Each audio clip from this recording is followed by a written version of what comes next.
चलिए तो आज का टॉपिक शुरू करते हैं। आज हम पढ़ेंगे तीसरा अनुप्रयोग। ठीक है, आज हम पढ़ेंगे तीसरा अनुप्रयोग। तीसरा अनुप्रयोग क्या था कि विभिन्न राशियों के मध्य संबंध स्थापित करना। विभिन्न राशियों के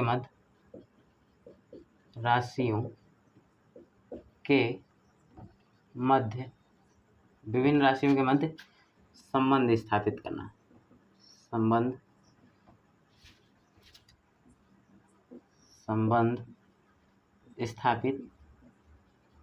स्थापित करना।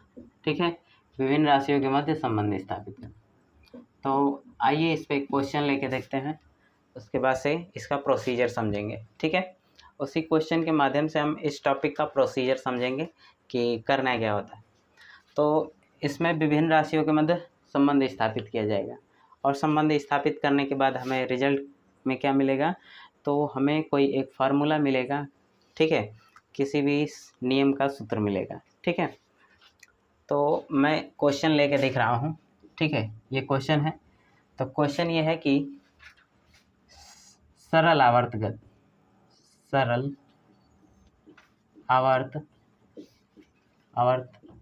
गति से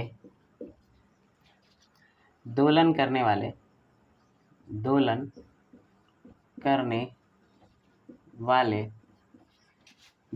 वाले किसी पिंड की ऊर्जा E, उसके द्रव्यमान m, आवृत्ति n तथा आयाम a पर निर्भर करता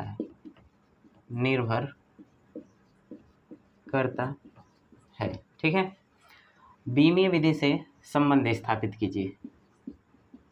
बीमीय विधि से संबंध स्थापित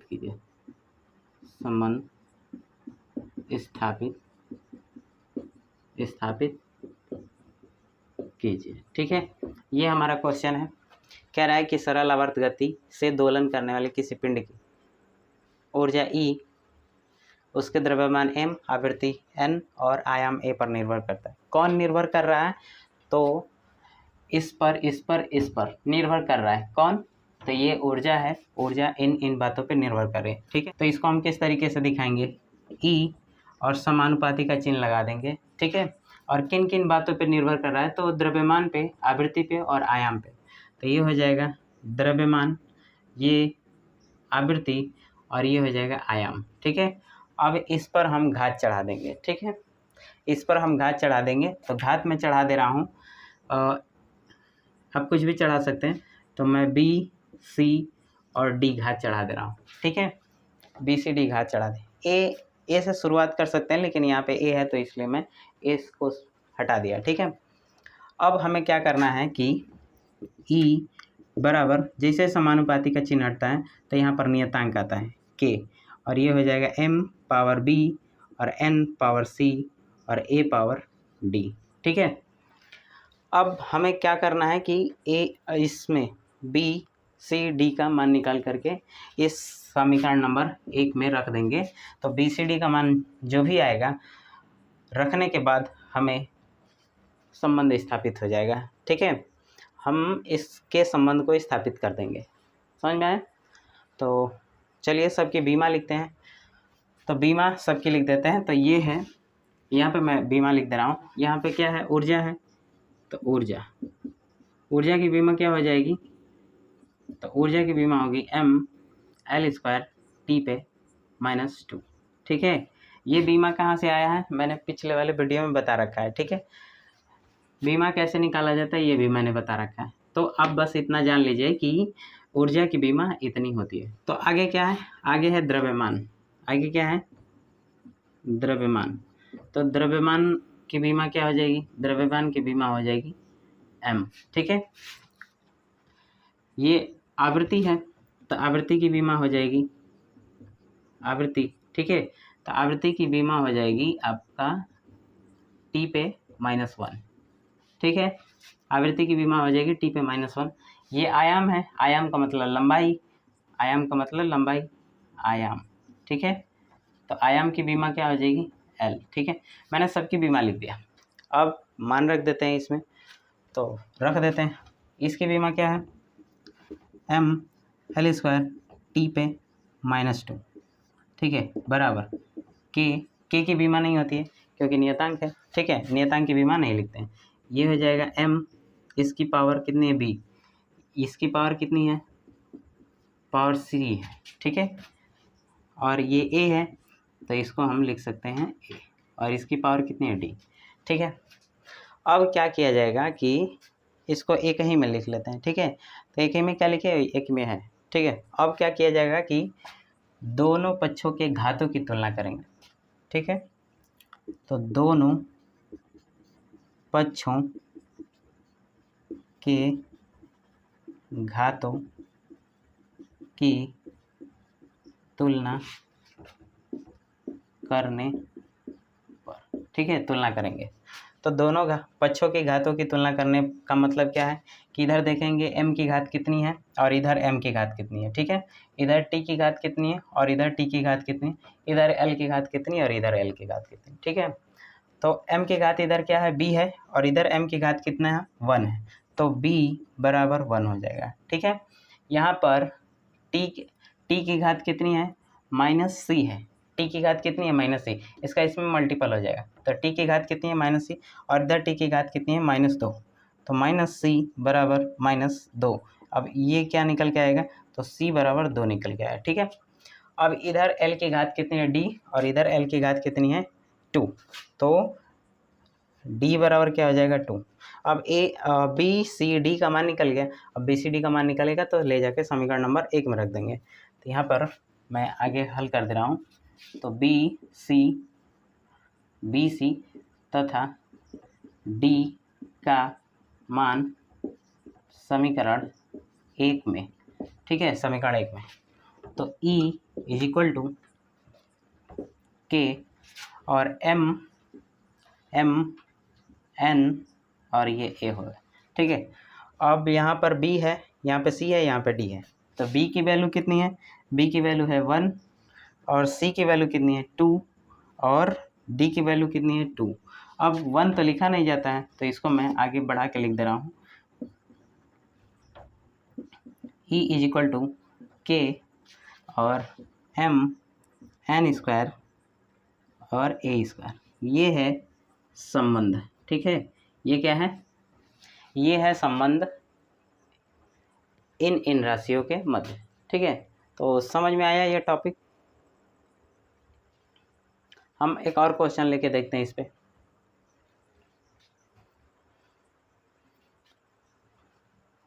तो फिर अगला हम क्वेश्चन लेके देखते हैं इस पे।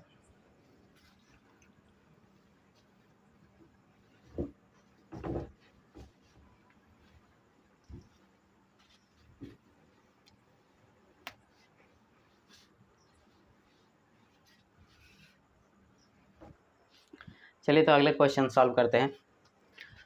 अगला क्वेश्चन है किसी बूंद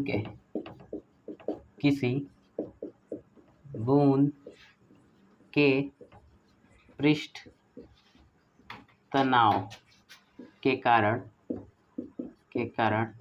आवर्तकाल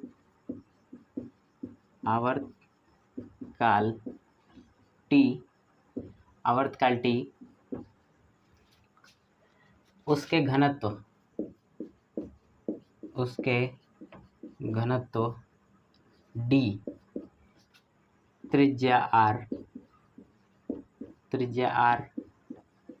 तथा पृष्ठ तनाव S पर निर्भर करता है,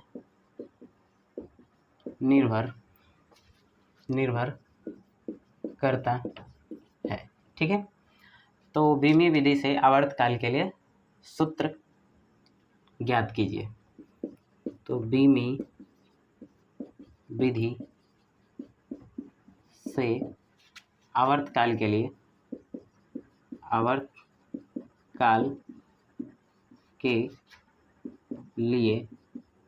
सूत्र स्थापित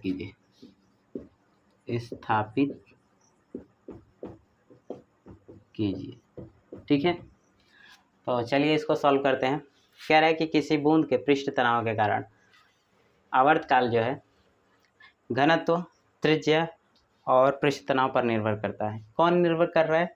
ये आवर्तकाल। किन किन बातों पे? तो घनत्व पे, त्रिज्या पे और पृष्ठ तनाव पे। ठीक है, तो इस कथन को कैसे दिखाया जाएगा? तो ये जो आवर्तकाल है वो घनत्व पर निर्भर कर रहा है, त्रिज्या पर निर्भर कर रहा है और पृष्ठ तनाव यश पर निर्भर कर रहा है। अब इस पर हम घात चढ़ा देंगे क्रमशः ए, बी, सी। आप अपने मन से कुछ भी चढ़ा सकते हैं। ठीक है, अब होगा क्या कि ये अगर चिन्ह हटेगा, ये समानुपाती का चिन्ह हटेगा, तो यहाँ पर बराबर के साथ एक नियतांक आएगा और d power a, r power b और यस पावर सी। ठीक है, टी क्या है? आवर्तकाल है। डी क्या है? घनत्व है। आर क्या है? त्रिज्या। और यस क्या है? पृष्ठ तनाव। सबकी बीमा मैं लिख दे रहा हूँ, तो मैं सबकी बीमा लिख दे रहा हूँ। ये टी की बीमा क्या हो जाएगी? टी। ठीक है, और डी की बीमा क्या हो जाएगी? डी की बीमा हो जाएगी एम एल पर -3। ठीक है, उसके बाद से आर की बीमा क्या हो जाएगी? एल। यस की बीमा क्या हो जाएगी? एस की बीमा होगी एम और टी पे -2। ठीक है, ये बीमा मैंने लिख दिया सबकी। अब मान रख देते हैं, तो मान रखेंगे तो इसकी बीमा क्या है? टी। ठीक है, और के हो जाएगा, और डी की बीमा क्या है? डी की बीमा है एम एल पे -3। ठीक है, और इसकी बीमा क्या हो जाएगी? इसकी बीमा हो जाएगी एल और इसकी बीमा एम टी पे -2। ठीक है, घात है तो हम घात चढ़ा देंगे ए, बी, सी। ठीक है, अब घात के गुणा कर देते हैं अंदर, घात का गुणा कर देते हैं, घात का गुणा कर देते हैं, तो टी इज इक्वल टू के, और इसमें क्या हो जाएगा? तो m पावर a और l पावर -3a। ठीक है, और इधर क्या हो जाएगा? l पावर b और इधर क्या हो जाएगा? m पावर c और t पावर -2c। ठीक है, सबको एक ही में लिख दिया जाए तो अगर आधार बराबर है तो घात को जोड़ दिया जाएगा। ठीक है, आधार बराबर है तो घात को जोड़ दिया जाएगा। ठीक है, तो हम जोड़ रहे हैं, तो टी हो जाएगा और के। इधर m है, इधर m है, तो घात को जोड़ेंगे तो m power a plus c। ठीक है, अब l का देखते हैं, तो इधर l है, इधर l है, तो अब घात जोड़ेगा तो -3a और प्लस b, और ये हो जाएगा -2c। ठीक है, अब दोनों पक्षों के घातों की तुलना की जाएगी। ठीक है, तो मैं लिख दे रहा हूँ, दोनों पक्षों के घातों की तुलना करने पर, तो दोनों पक्षों के घातों की तुलना अगर की जाएगी तो होगा क्या? इधर देखा जाए तो m पे पावर कितना है? a प्लस सी, और इधर m पे पावर कितना है? हम m पे पावर 0 मान सकते हैं। ठीक है, इधर m पे पावर 0 मान सकते हैं, क्योंकि m पे पावर 0 का मतलब होता है 1, तो 1 से मल्टीपल करेंगे तो कोई कुछ ज़्यादा प्रभाव नहीं पड़ेगा, लेकिन हमें m मिल जाएगा। तो इधर m की पावर कितनी है? 0, और इधर m की पावर कितनी है? a plus c. तो यहाँ से हम लिखेंगे a plus c is equal to 0। ठीक है, उसके बाद से l को देखते हैं, तो l का भी वही हाल है, इधर l की घात इतना है और इधर l की घात कितनी है? 0, तो -3a plus b is equal to 0। इधर t की घात 1 है और इधर t की घात क्या है? -2c, तो -2c इज इक्वल टू 1 हो जाएगा। ठीक है, अब हम इन तीनों समीकरण से ए बी सी का मान निकाल करके ये जो समीकरण है इसको समीकरण नंबर 1 कह देते हैं, इसमें रख देंगे। अगर इसमें रखेंगे तो जो बन के आएगा वही हमारा आवर्तकाल के लिए सूत्र होगा। ठीक है, तो रखते हैं। तो यहाँ से मान निकाल लेते हैं। तो सी की वैल्यू कितनी आएगी, सी की वैल्यू यहाँ से निकाला जाए तो 1/2 आएगा। ठीक है, 1/2। अगर सी का मान हम इस वाले में रख दे समीकरण में तो ए का मान निकल जाए। तो यहाँ सर ए का मान निकल के कितना आएगा, सी बराबर कितना है -1/2, पक्षांतर हो जाएगा तो ये प्लस का 1/2। अब बचा कौन, बी। तो बी आपका यहाँ दिख रहा है तो हम इसमें ए का मान रखेंगे। तो ए का मान कितना है 1/2, तो ए का मान 1/2 रखेंगे तो यहाँ से -3 × 1/2 प्लस बी = 0।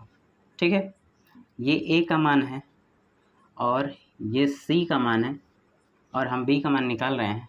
तो ये 3/2 नेगेटिव है, उधर जाएगा तो पॉजिटिव हो जाएगा। तो बी का मान कितना है, प्लस का 3/2। ये है ए बी सी का मान निकल गया। ठीक है, ए बी सी का मान निकल गया। अब समीकरण नंबर 1 में रख देते हैं। तो समीकरण 1 में है क्या, ये है। तो टी बराबर के डी है, डी इधर क्या है आर है और इधर क्या है एस है। सब की वैल्यू रख देते हैं। ए की बीमा की ए का मान कितना है, ए का मान है 1/2। ठीक है, आर का बी का मान कितना है, बी का मान है 3/2। मैं साफ साफ लिख दे रहा हूँ यहाँ पे टी = के, ये डी हो जाएगा, ये आर हो जाएगा और ये यस। ठीक है, ए का मान कितना है, ए का मान है 1/2। ठीक है, बी का मान कितना है, बी का मान है 3/2 और सी का मान कितना है, तो सी का मान है -1/2। ठीक है, ये मान निकल के आ गए। अब हम क्या करेंगे कि इसको थोड़ा सा आगे हल करेंगे। ठीक है, तो हल मैं कैसे कर रहा हूँ देखिए।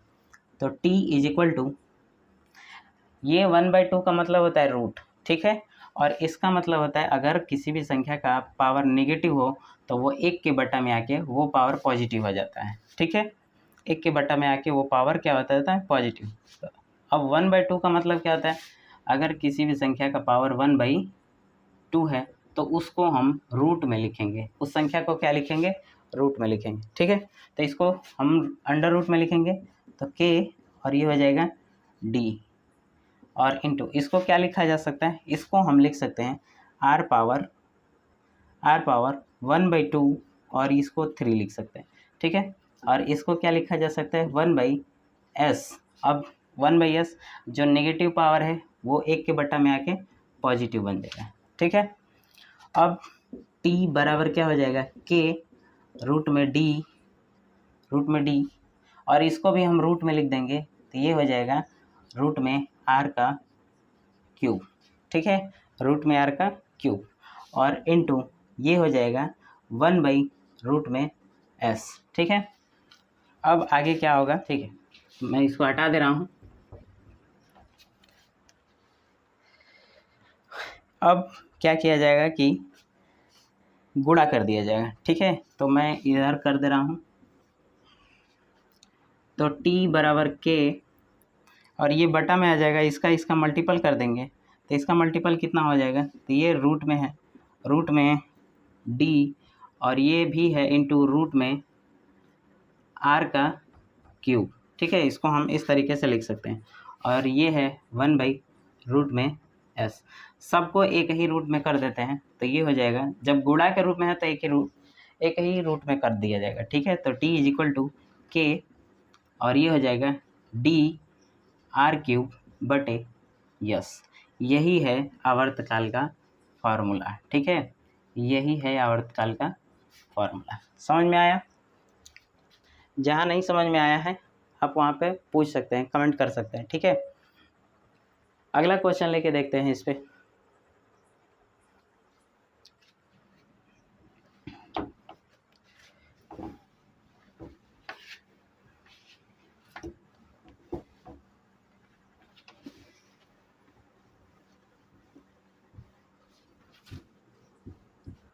चलिए तो अगला क्वेश्चन सॉल्व करते हैं। अगला क्वेश्चन है गुरुत्व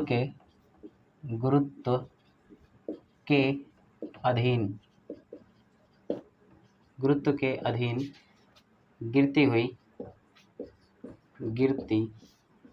हुई वस्तु का वेग g⁻x h⁻y के अनुक्रमानुपाती है।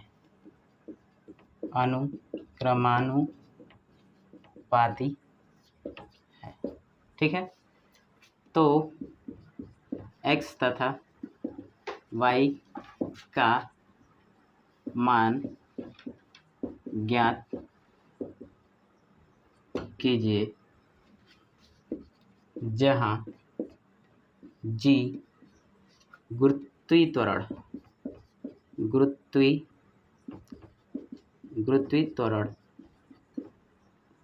और h क्या है, ऊंचाई।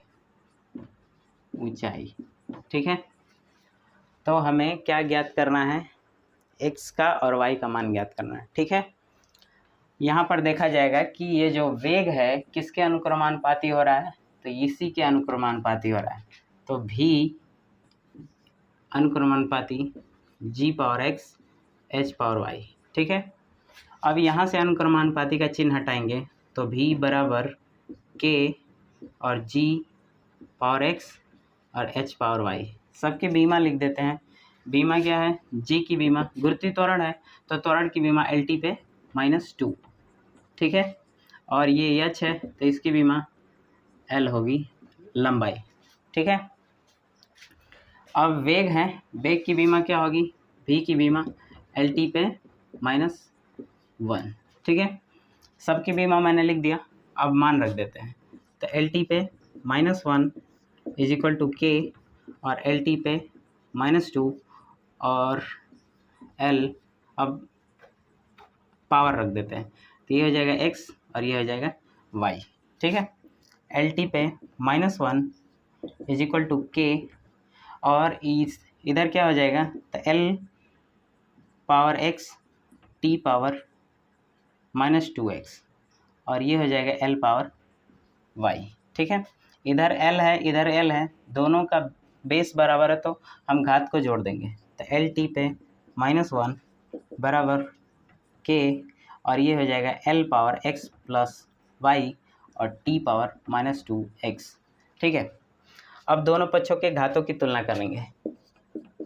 दोनों पक्षों के घातों की तुलना करने पर, तो जैसे ही हम तुलना करेंगे तो होगा क्या, इधर L की पावर कितनी है, x प्लस y और इधर L की पावर कितनी है, 1। तो x प्लस y = 1। इधर t की पावर कितनी है, -2x और इधर t की पावर कितनी है, -1।